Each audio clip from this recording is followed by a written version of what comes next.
I know it's loud, but bear with me because I have to inform you of this now. The download that I received was that we need to shift our way of perceiving fear.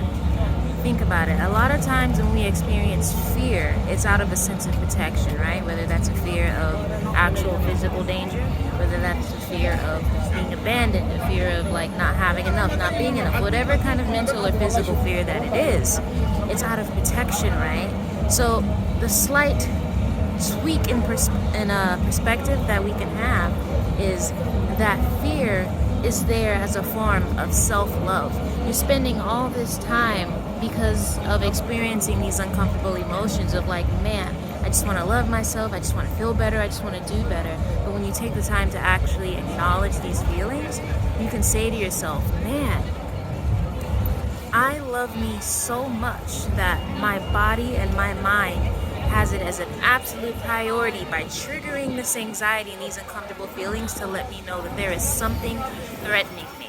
And if you can look at it as your body and your mind is trying to love more on you, you can see that this whole time you've actually been practicing self-love. And so now you can say to yourself, oh, thank you for loving me. I love you too. And when you start to say that to yourself, you're doing two things. You're validating the emotion and not suppressing them. And two, you're giving yourself that love, that same unconditional love that we like to think of something as like God or the universe or whatever it is that's giving that to you. You're giving it to yourself.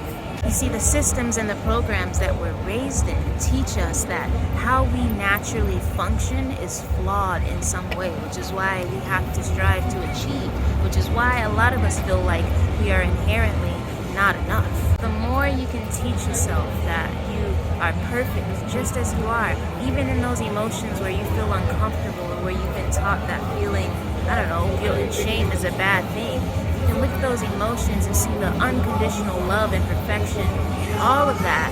That's so loud, I'm so sorry. If you can see the perfection in all of it, that's when you create that space within yourself to breathe and realize that you're big enough for all of these emotions, because remember, growth is inclusive and never exclusive. It's all about integration and expanding to hold more things within yourself.